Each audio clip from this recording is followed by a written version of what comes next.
大家好，我是阿贝。你是否厌倦了传统 RPG 的套路，扮演勇者，踏上旅途，打败大魔王，拯救这个世界？除了这些游戏角色啊，难道我们就不能扮演一些奇怪的角色，做些奇葩的事情吗？比如反过来扮演大魔王，对抗主角。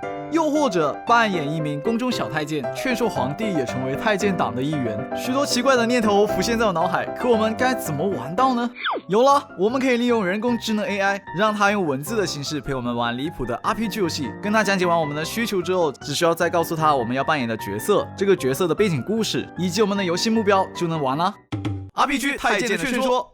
我们扮演的太监角色正在宫中挑水，此时一个大胆的想法浮现在他脑海里，他要劝说皇帝也成为一名太监。如果我俩角色互换，我会让你看看什么叫残忍。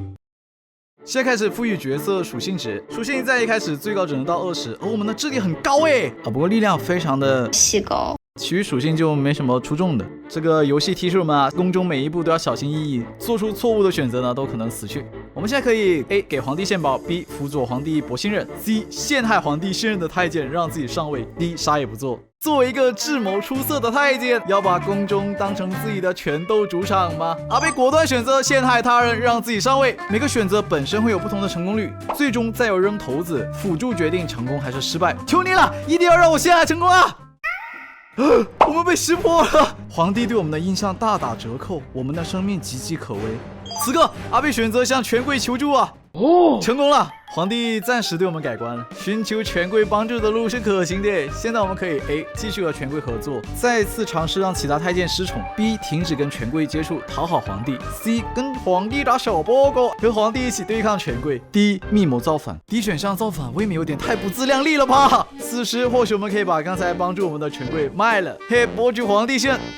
这波过河拆桥失败了，皇帝对于权贵的信任远远大于对我们的信任啊！这波打小报告把自己打死了，皇帝疏远我们，权贵开始想着如何让我们死去。此时可以 A 溜溜球，再不走就死了， B 主动承认错误，修复和皇帝的关系， C 再找新的权贵帮忙， D 试图对皇帝发动攻击，用非常规手段完成目标。这非常规手段让皇帝变成太监的目标是打算带上剪刀行刺啊！没办法，再次求助权贵吧。完了，正中权贵下怀啊！被他们设计报复，诬告我谋反，将我打入死牢，游戏失败。重开，先讨好皇帝欢心，再告发真正要谋反的人，博取皇帝信任。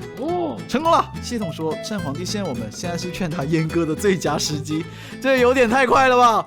A 直接提议割了， B 巧妙暗示阉割的优点， C 用其他太监的例子说服皇帝阉割， D 再等等。我果断选择暗示呀，皇帝会不会直接把我杀了？皇帝并未反感我的建议，他还对阉割产生了一些好奇，什么都好奇只会害了你啊！趁热打铁，我们可以 A 展示阉割后的宁静而快乐。宁静是宁静，但真的快乐吗？有没有给宠物绝过育的朋友分享一下？就那动物被绝育之后是真的更快乐了吗？ B 跟皇帝讲阉割的优越性，我怕皇帝跟我讲被打进死囚的优越性啊。C 借助医生讲阉割对身体的好处。D 缓一下，这些选项都太疯狂了，我选择先缓一下，继续博取皇帝的信任。差不多了，继续进攻，用阉割后能清心寡欲来吸引皇帝。皇帝动心了，接着向皇帝描绘阉割后的美好生活。皇帝被我们的描绘吸引了，我们要杀人诛心，让皇帝自己提出阉割想法。皇帝在经过一番深思后，真的提出了阉割。人工智能对此事的评价是一场奇迹。这时我们该怎么做呢？ A 全力支持， B 让皇帝三思。三思个鬼，直接开干呐！我们在皇宫的地位达到了前所未有的高度，皇帝接受了阉割，成为了太监，解锁了理想结局，皇宫的阉割之路。好结局，现在我们的主角有太监兄弟了。RPG 大魔王劝勇者，这回阿贝扮演的主角是游戏里的 BOSS 大魔王，而我们面对的敌人是游戏主角，一名勇敢正义的剑士。游戏目标劝主角别杀我们。这回是来了一波换位思考了，上来碰到主角剑士挥舞着剑想开战，我们直接劝主角你可要想清楚后果。剑士暂时放下手中的剑，深思成功啦！他立马又拿起剑想继续战斗。硬的不吃，吃软的是吧？阿贝直接赞美主角，赞美他不是目的啦，最重要的是说，曾经的我也像主角一样善良。主角对我们产生了疑虑不过他愿意听我们说更多的话。如果现在我们大魔王把他的仆从杀了，游戏还能进行得下去吗？试一试。主角看着同伴惨死于我这个大魔王的手中，悲愤欲绝，抬起剑准备用尽全力攻击我们。看来友善的交流谈崩了，看看我们能做什么。A. 威胁他对抗我，那你就像你初中一样死翘翘哦，这个不是我的目的了，我要的是主角改正归邪。B. 向主角道歉，解释杀随从的原因啊，这都能圆过去吗？下面的不看了，直接选 B。我想看应援的情况下主角什么反应。剑士饶恕了我们，但眼神恶狠狠，没打算撤退。继续劝啊！我直接展示我过去的善良，我过去也是像你一样的大好人呐，大英雄。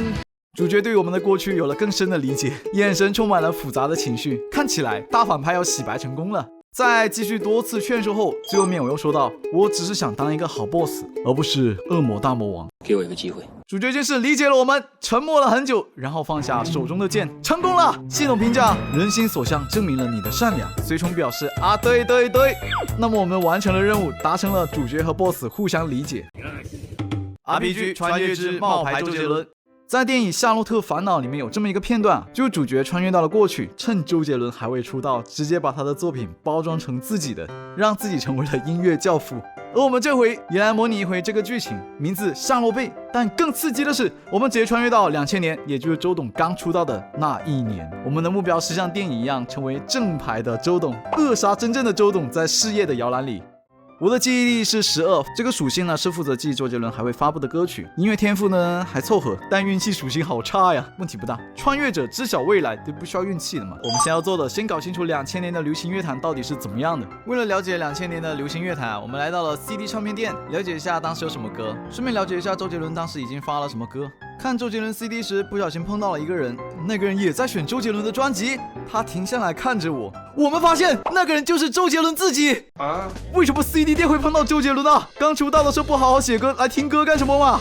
我们现在可以 A 和周杰伦聊天，说可能唱他的歌。什么叫唱他的歌？他那时候都没发布嘞，是夏洛贝的歌。B 直接向周杰伦坦白我们穿越，但风险很大。No， 绝对不能坦白。D 当场唱起周杰伦的歌，笑死了，新概念牛头人是吧？我直接选 C， 避开周杰伦本尊啊，我啥也不说。随后我们在开演唱会时用周杰伦的歌曲震撼全场，台下阵阵掌声响起，但是突然发现周杰伦就坐在观众席，一言不发，仿佛在体会着什么。周杰伦可能心里想，哎呦不错哦，怎么作曲思路跟我一模一样的？哎，可惜没有一个选项让我们邀请周杰伦作为粉丝一起合唱《七里香》，不然这将是爆杀呀！啊，对了，《七里香》趁周杰伦还没发布出来，我们抢先一步发行，包装成我们的歌曲啊，练习好唱他的能力。在 KTV 练歌把嗓子练坏了，没法唱出《七里香》的高音部分啦。KTV 唱个歌你都能把职业生涯毁了，这什么运气啊！赶紧选 C， 找医生检查。去医院的路上发生交通事故，哎，这运气值低真的会影响走向的吗？错过了音乐比赛，错过了战胜周杰伦的机会。游戏结束了，剧情以奇怪的方式展开，又合乎常理的以穿越者无法改变过去作为结束了。最后我尝试带入《三国演义》里面的人物，于是我想到了董卓。演义里面记载，王允用貂蝉的美人计离间了董卓和他的义子吕布，致使最后吕布一怒之下杀死了义父董卓。而我打算逆天改命，让吕布同意董卓娶貂蝉啊！当然了，我是不会亏待义子吕布的，我会让吕布娶貂蝉的爹王允。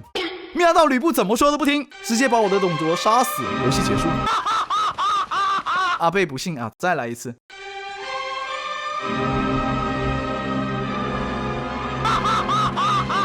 这吕布动不动就弑主，难怪刘备会劝说曹操，吕布会背叛，得杀。如果喜欢这期视频，不妨长按点赞支持一下哦。本期点赞过3万，继续整一期脑洞大开的角色加离谱的任务。我是小贝游戏池呢，感谢你观看，我们评论区见。